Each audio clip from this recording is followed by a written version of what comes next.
자, 이번 시간부터는 이제 제 3장의 세대별 은퇴 설계입니다. 첫 번째 나온 게 라이프 사이클에 따른 현금 흐름과 은퇴 설계죠.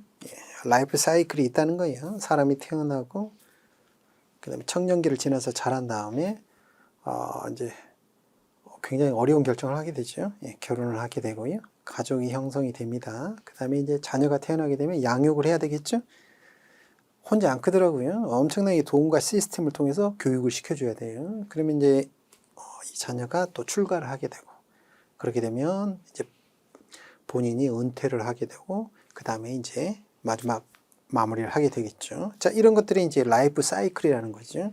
그러면 이런 라이프 사이클에 따라서 어떤 쉽게 말하면 돈의 문제들, 이런 것들이 굉장히 이제 얽혀가는 거죠. 여기서 이제 재무적인 요소들을 잘 관리를 해야 되고요. 본인 뜻하는 바를 또 비재무적 요소와 함께 잘 버무려야 되겠죠.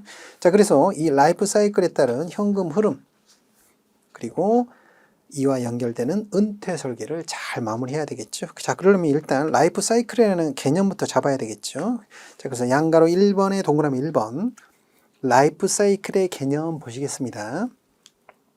자, 보시면 라이프 사이클 개념이라는 게 알고 보니까 뭐다? 가족 라이프 사이클이라는 거죠. 그 가족이라는 거지. 우리나라의 민법에는 한 사람하고만 결혼하도록 돼 있으니까 심플하긴 한데, 가족 라이프 사이클이라는 게 뭐냐? 가족이 만들어지고 다시 또 흩어지고 이제 소멸해 가는 과정, 그 사이클을 말하는 거죠. 그러면 제일 먼저 나오는 게 이제 결혼이죠. 결혼. 살면서 가장 위험한 의사결정, 결혼을 하게 되면요. 그 다음에 자녀가 출생이 되죠. 그 다음에 이제 사망에 이르는 거예요, 본인이. 그러면 이 과정들이 기본적으로 결혼을 전제로 하거든요. 자, 그래서 이제 현대의 그 라이프 사이클은 이제 굉장히 좀 개념이 바뀌어야 될 수도 있어요. 왜냐면 결혼을 안 하시는 분들도 되게 많거든요. 그게 원했건 원하지 않았던 간에 결혼을 하지 않고 사시는 분도 많기 때문에 단순히 결혼 이런 것들도 이제 개념이 좀 바뀌고 있을 거고요. 그건 뒤에 좀 설명을 드리겠지만, 일반적인 경우는 이제 대부분 결혼을 하시고 뭐 자녀가 없는 경우도 있지만 자녀를 낳는 경우도 많고, 또 자녀가 있냐 없냐에 따라서 굉장히 캐시플로우가 틀려지잖아요. 그러니까 그런 것들은 자녀가 없으면 그냥 1인 가구로서 이게 쭉 지속이 되는 거니까 캐시플로우 흐름이 급하게 변할 필요들이 많이 더 적거든요. 그러니까 어쨌든 이게 자녀가 있냐 없느냐 이런 거에 따라서 굉장히 이벤트들이 굉장히 많이 달라지기 때문에 일반적인 상황으로 먼저 보고 뒤쪽에서 또 보도록 할게요. 자, 그래서 그 다음 페이지 보시면요. 결혼을 통해서 가족이 형성이 되죠. 결혼을 통해서 자녀가 태어나면서 일단 배우자가 생기게 되고 가족이 형성이 되고요. 자녀 출생이 되고 자녀를 양육시키고 자녀 교육시키고, 그 다음에 자녀가 이제 결혼하게 되겠죠. 그러면 이제 부부의 노후 시기, 노후, 은퇴 시기가 오는 거죠. 이런 흐름으로 이루어지겠죠. 자, 이런 것들이, 그러니까, 각 변수들이 있잖아요. 이렇게. 특히 이제 결혼과 자녀, 이게 이제 가장 중요한 변수고요. 변수가 일어나게 되면 가계는 어떻게 된다? 소득과 지출, 이 자체에 엄청난 변화들이 오게 되는 거기 때문에 여기에 따라서 구조 분석, 그렇죠? 분석을 하게 된다는 거죠. 그런 분석을 잘 해야지 합리적인 은퇴 설계가 이루어지겠죠. 자, 그래서 좀 내려오시면 동그라미 2번 라이프 사이클의 단계가 있죠. 그래서 전통적인, 그러니까 과거부터 해오던 전통적인 라이프 사이클 이론에 따르면 6단계로 구별이 되죠. 첫 번째 청년기, 그렇죠? 엄청난 시기죠. 예. 그렇죠. 그래서 이제 크게 되면 이제 독립하게 되죠. 예. 모래도 씹어 먹을 수 있는 청년기가 되겠습니다. 그 다음에 이제 가족 형성이 되죠. 결혼을 한 거죠. 가족이 형성이 됩니다. 가족이 형성이 되면 이제 자녀 양육기가 나오죠. 자녀를 키우게 됩니다. 자녀를 키우게 되면요. 자녀가 성장하게 되죠. 자녀가 성장하게 되면 나중에 이제 가족이 축소가 되죠. 즉 어떻게 되는 거죠? 자녀가 이제 출가를 하겠죠. 자녀가 출가를 하고 나면 이제 그 다음에 은퇴 및 노후기가 오겠죠. 자, 이렇게 이제 6단계로 이루어지는데요. 시험 목적상 요거 하나 좀 체크할게요. 양육과 성장 요게 은근히 순서가 헷갈리니까요. 별건 아닌데.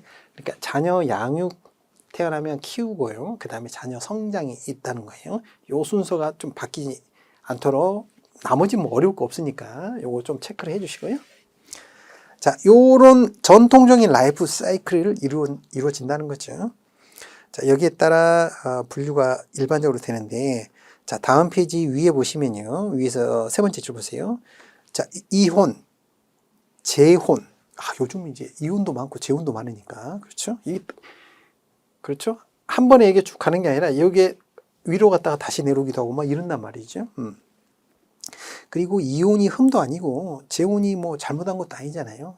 이 결혼이라는 게 워낙 그 어려운 의사결정이다 보니까 실수할 수도 있는 거고요. 예.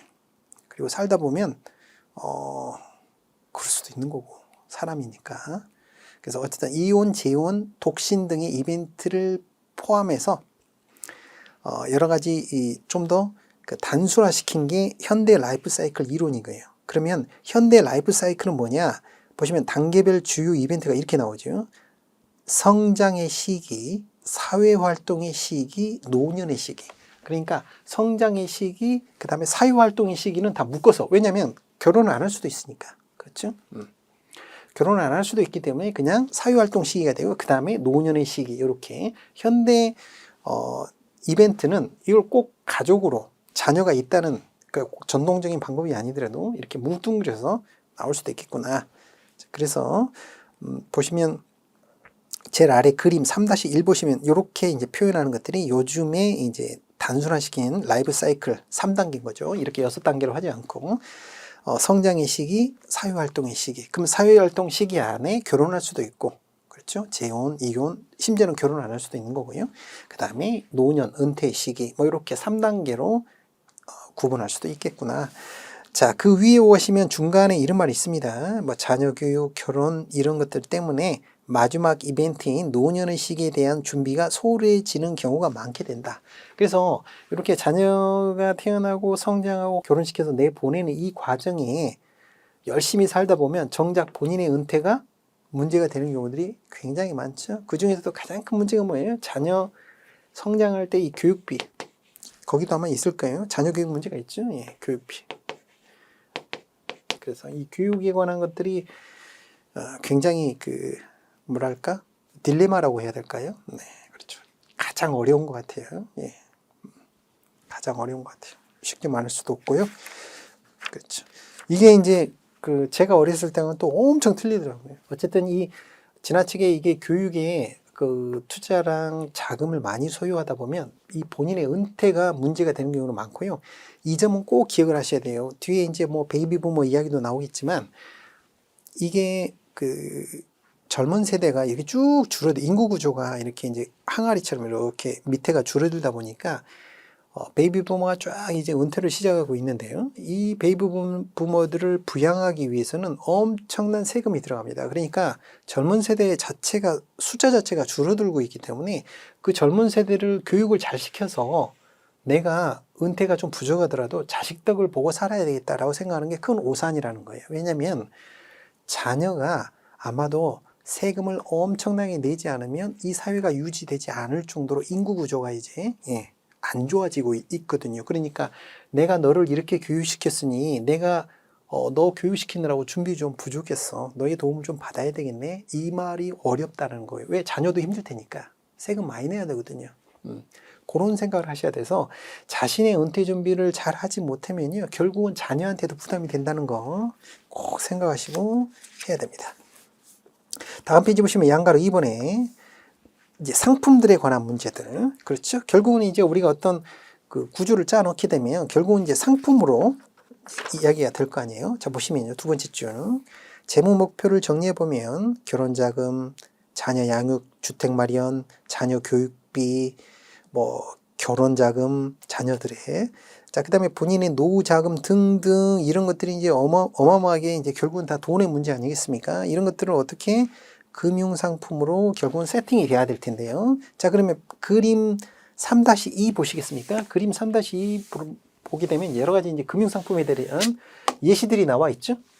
다 우리들이 이제 사실 여러분이 이제 은행에 근무하시든 증권에 근무하시든 뭐 보험회사에 근무하시든 간에 사실 이 금융 상품들이 이제 어떤 특정 금융기관에 이렇게 다 매몰되어 있지는 않으니까 다양하게 세팅을 하실 수 있을 거니까 전반적인 금융을 상품들을 좀 이렇게 체크하실 필요 있겠죠.